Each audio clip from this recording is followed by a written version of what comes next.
اور آج ہم شروع کریں گے، اس کے بھی کئی سال ہو چکے ہیں،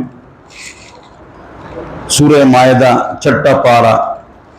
اعوذ باللہ من الشیطان الرجیم، بسم اللہ الرحمن الرحیم۔ یا ایہا الذین آمنوا اوفوا بالعقود احلت لکم بہیمۃ الانعام الا ما یتلی علیکم غیر محل الصید وانتم حرم ان اللہ یحکم ما یرید۔ درود شریف پڑھنا۔ اے وہ لوگوں جو ایمان لے آ چکے ہو، اوفو بالعقود، اگر کسی کے ساتھ کوئی وعدہ کر لو تو وعدوں کو پورا کرو، وعدے پورے کرو۔ احلت لکم بہیمۃ الانعام، تمہارے لیے چوپائے حلال کر دیے گئے ہیں، الا ما یتلی علیکم، ہاں کچھ چوپائے آپ کے لیے کھانا حلال نہیں، اس کی تلاوت آپ پر کی جائے گی، لیکن جو چوپائے آپ کے لیے حلال ہے، گائے، اونٹ، بکری، دمبا، وہ بھی غیر محل الصید، جب آپ حالت احرام میں ہوں، وانتم حرم، آپ حالت احرام میں ہوں تو آپ حلال جانوروں کا بھی شکار نہیں کر سکتے ہیں۔ ان اللہ یحکم ما یرید، بے شک اللہ رب العزت جو چاہتا ہے، ارادہ کرتا ہے، وہی فیصلہ کرتا ہے۔ اللہ کسی کے انڈر نہیں ہے، سب کے اوپر ہے، جو فیصلہ فرماتا ہے فرما دیتا ہے۔ وعدے پورا کرو، وعدے پورا کرو، تو وعدہ پورا کریں گے انشاءاللہ۔ ہاں، اس لیے کہ منافق کی علامتیں 3 ہیں، لیکن حقیقت میں 4 ہے۔ ایک ہے منافق اعتقادی، وہ منافق، توجہ، جو عقیدے کا منافق ہے۔ منافق کی 2 قسمیں، اولا ثانیہ تخصص، سب لکھ لو، یاد کرو، اب پوچھوں گا، توجہ سے بیٹھ جاؤ۔ ایک عقیدے کا منافق ہے، دل میں کفر، منہ پر اسلام۔ قرآن میں جتنی آیتیں منافقوں کے متعلق ہے، یہ منافق اعتقادی کے متعلق ہے۔ جو عقیدے کا منافق ہے، دل میں کفر، منہ پر اسلام کلمہ، یہ پتہ کون لگائے گا؟ اللہ کو پتہ ہے، نبی کو بتاتا ہے۔ اس لیے امام بخاری نے باب باندھا ہے کہ جب حضور کا انتقال ہو گیا تو اس کے بعد منافق کے پتہ چلنے کا دروازہ بند ہو گیا۔ کیوں؟ دل میں آدمی کافر ہے، منہ سے کلمہ پڑھتا ہے، یہ بات، دل کی بات کون بتائے گا؟ بولو سارے، کون بتائے گا؟ اللہ بتائے گا، انسان نہیں بتا سکتا ہے۔ لہذا منافق اعتقادی کا دروازہ بند ہو گیا، اللہ پوچھے گا۔ ہم ایک دوسرے کو منافق کہتے ہیں، ان پر قرآن کی آیتیں فٹ کرتے ہیں، یہ کفر ہے، اس آدمی کافر ہو جاتا ہے، کافر ہو جاتا ہے۔ ایک منافق اعتقادی ہے، ایک منافق عملی ہے۔ دیکھو، عقیدے کا منافق بتا دیا، دروازہ بند ہو گیا، بتا دیا۔ منافق ہے کہ عمل کا، آیت المنافق 3، عملی منافق کی 3 نشانیاں ہیں۔ ایک حدیث میں ایک نشانی ہے، دوسری نہیں ہے، لہذا یہ کل 4 بنتی ہیں۔ کیا؟ اذا وعد اخلف، جو آدمی وعدہ کرے اور پھر وعدہ خلافی کرے۔ وَإِذَا اؤْتُمِنَ خَانَ، اور جب بھی اس کے پاس امانت رکھو خیانت کرے۔ وَإِذَا حَدَّثَ كَذَبَ، اور جب بھی بات کرے جھوٹ بولے۔ وَإِذَا خَاصَمَ فَجَرَ، 4 ہو گئے. اور جب بھی لڑائی کرے گالی دے. اس میں ایک نقطہ سنو، یہ منافق عملی کی 4 قسمیں ہیں، میں نے بتا دی. یہ ایک نقطہ سنو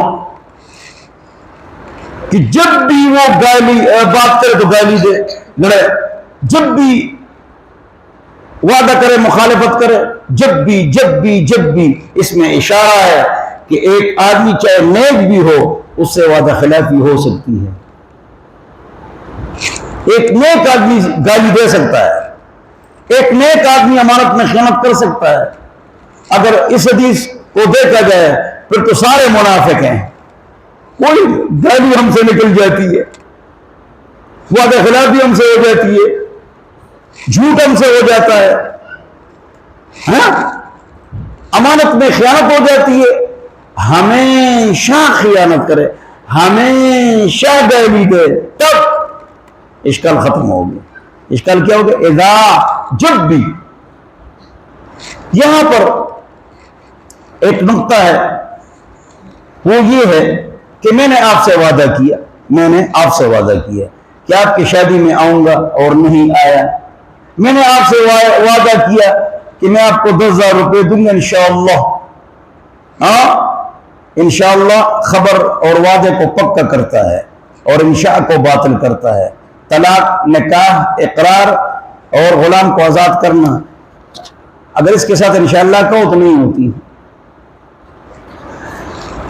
اور خبر کو اور وعدے کو انشاءاللہ پکا کرتا ہے. دیکھو انشاءاللہ پچھلے کلام کو باطل کرتا ہے، مشہور ہے. تو جواب سنو، وعدہ اور خبر کو نہیں توڑتا، اس کو مضبوط کرتا ہے. نقطہ ہوگی، لکھو نا. اور اگر انشاء تجھے طلاق اور ساتھ کو انشاءاللہ تو نہیں ہوتی. 4 چیزوں کو باطل کرتا ہے، انشاءات کو باطل کرتا ہے. بتلا دیا، تجھے طلاق انشاءاللہ نہیں ہوتی.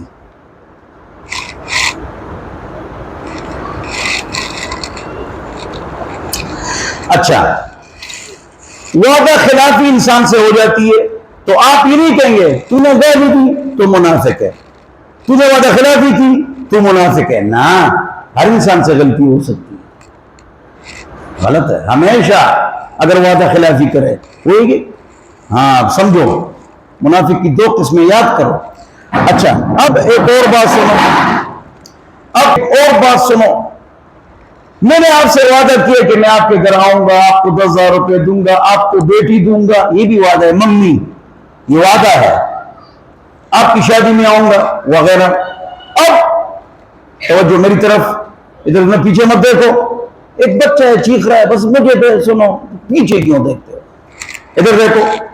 میں آپ کو بیٹی دوں گا اور کل آپ چرسی بن گئے، ہیروئنی بن گئے، خراب ہو گئے اور میں نہ دوں تو گناہ نہیں ہے.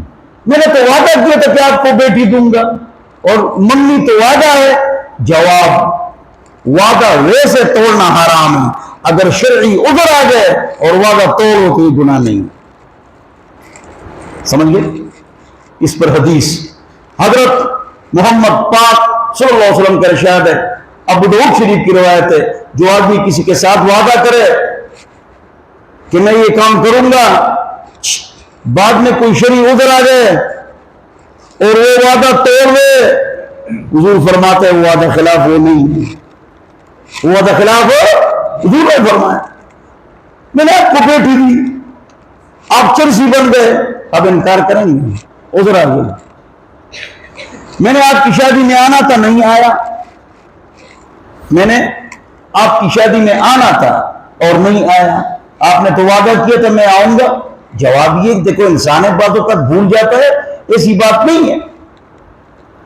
تو اگر قصدن وہ نہیں آیا تو گناہگار ہے. کیوں وعدہ خلافی کرتا ہے؟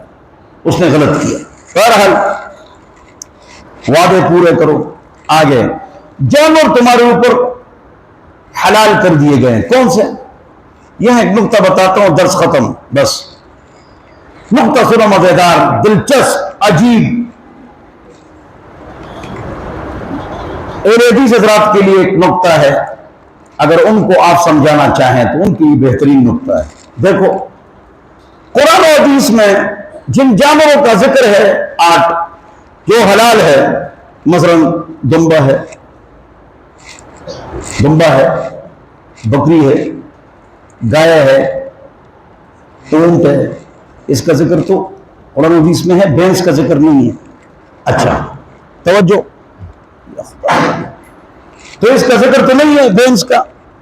باقی احادیث میں کچھ جانوروں کا ذکر ہے کہ وہ حلال ہے، مثلا خرگوش کہہ سکتے ہو، یا اس طرح اور بھی ایسے جانور ہیں۔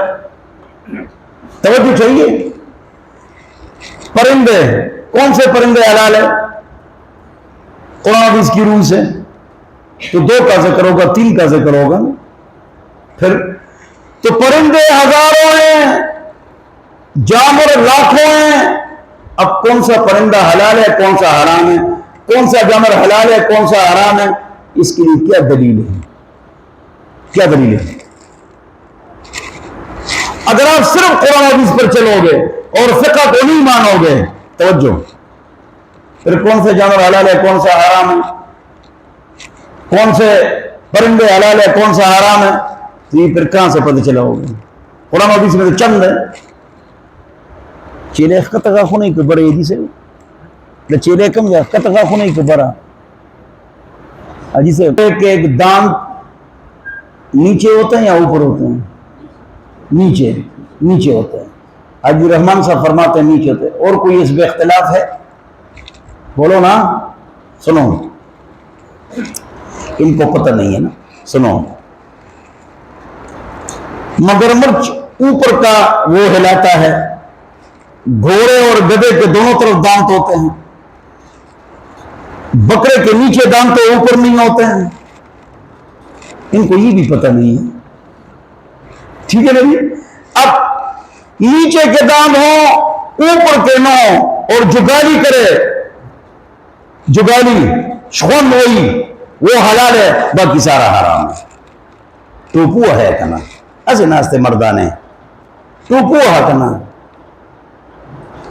ہاں تو پتہ نہیں ہے، بولو، نیچے کے دانت ہو اور جگالی کرے تو وہ حلال ہے، باقی حرام ہے۔ اب یہ قاعدہ کس نے نکالا؟ فقہاء نے، ضرورت کس نے نکالا؟ بھینس بھی اس طرح ہے، بھینس بھی گائے پر قیاس ہے، تو فقہاء نے حلال جانوروں کو دیکھا اور کہا کہ اس میں کیا خصوصیات ہے، تو جگالی کرتے ہیں، نیچے کے دانتے اوپر کے نہیں ہیں، لہذا جو بھی ایسا ہوگا وہ حلال ہوگا۔ یہ کس نے بتایا؟ فقہاء نے۔ قاعدہ کس نے بنایا؟ ترمامیٹر کس نے نکالا؟ ترازو کس نے نکالا؟ فقہاء نے۔ یہ فقہ کا فائدہ ہے۔ کون سے پرندے حلال ہے کون سے حرام ہے؟ جو دانا کھائے حلال ہے، دانا کھائے تو حلال ہے، اور چیر پاڑ کے نہ کھائے، دانا کھائے اور چیر پاڑ کے نہ کھائے وہ حلال ہے۔ تو چیر پاڑ کے کا مطلب یہ کہ پنجہ رکھ کے چون سے کھا لے، پنجہ رکھ کے چون سے ایسے پھاڑے، گدھ، باز، گدھ، شاہین، یہ کیا کرتے ہیں؟ پنجہ رکھ کے ایسے پھاڑتا ہے، پنجہ رکھ کے ایسے پھاڑتا ہے۔ تو جو پرندے چیر پاڑ کے کھائے اور گن کھائے تو حرام ہے، اور جو دانا کھائے اور چیر پاڑ کے نہ کھائے وہ حلال ہے۔ چگنا ہوئی سمجھ، چگنا ہوئی۔ تو یہ قاعدہ کس نے بنایا؟ فقہاء نے۔ کس سے نکالا؟ قرآن و حدیث سے۔ یہ فقہاء کا فائدہ ہے، فقہ کا فائدہ ہے۔ تو کون سے جانور حلال ہے کون سے حرام ہے، کون سے پرندے حلال ہے کون سے حرام ہے بتا دیا، اور وعدہ خلافی اور منافق اعتقادی اور منافق عملی۔ ہمارا درس ختم ہو گیا۔ اب سنو درس کا فائدہ کیا ہے، دیکھو آخری بات ختم ہو گئی۔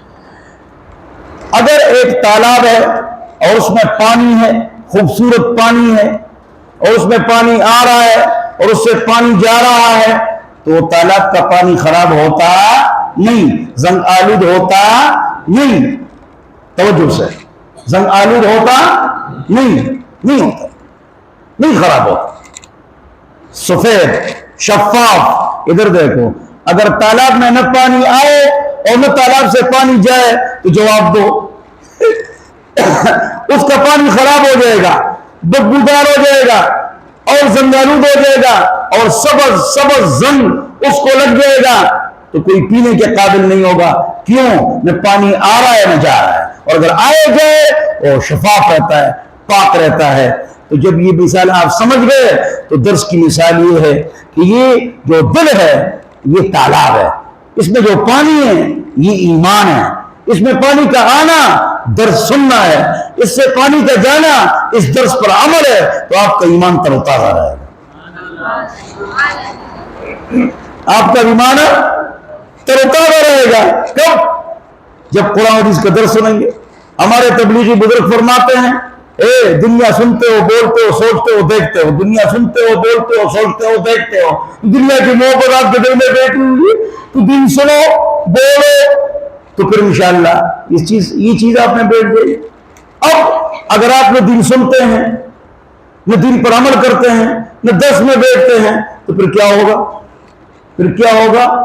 پھر یہ ہوگا کہ میرا ایک جاننے والا ہے، ڈوکمٹکل میں پیچھے رہتا ہے، اس سے میں بات چیت کر رہا تھا، وہ کاروبار بھی کرتا ہے، آپ میں سے بعض لوگ ہمارے محلے کے اس کو جانتے ہیں، اب نہ نماز نہ درس، آپ بھی جانتے ہیں اس کو۔ ایک دن مجھ سے بات کر رہا تھا تو باتوں میں اسے یہ بات نکل گئی کہ میں نے نکاح میں 2 بہنوں کو رکھا ہوا ہے، 2 خویندے نکاح کی تھی، 2 بہنیں ایک نکاح میں۔ قرآن میں وَأَن تَجْمَعُوا بَيْنَ الْأُخْتَيْنِ، ایک بہن سے شادی کر سکتے ہو، اگر 2 بہنیں تو 2 بہنوں کو آپ نہیں رکھ سکتے ہیں نکاح میں۔ اس نے 2 بہنیں رکھی تھی۔ میں نے کہا کیوں؟ کہ رہے مجھے مسئلہ ہی معلوم نہیں۔ میں نے کہا درس سنتے ہو؟ نہیں۔ کہ رہے صرف آپ سے محبت کرتا ہوں۔ اور تو میں نے کہا صرف مجھ سے محبت کرتے ہو تو کیسے محبت کرتے ہو؟ نہ 500 روپے دیے ہے، نہ درس سنتے ہو، نہ نماز پڑھتے ہو، تو یہ کیسی محبت ہے؟ میں نے کہا یہ تو کفر ہے۔ بولو کیا ہے؟ اگر جائز سمجھو تو آپ واجب القتل ہے۔ شکر ہے لوگوں کو پتہ نہیں، اللہ کے بندے اللہ سے ڈرو۔ اس نے پھر اپنے آپ کو ٹھیک کر دیا، گناہوں سے توبہ کر دیا۔ تبلیغ میں نے اس کا وقت لگوایا، 5 وقت نماز کی دعوت دی، اس کو توبہ کروایا کہ اللہ سے معافی مانگو، اللہ سے توبہ کرو، تو اللہ سے اس نے توبہ کر لیا۔ درس نہیں سنیں گے پھر ہمارے اوپر شیطان اور نفس امارہ حاوی ہوگا اور ہم برباد ہوں گے۔ اللہ مجھے اور آپ کو عمل کی توفیق عطا فرمائے۔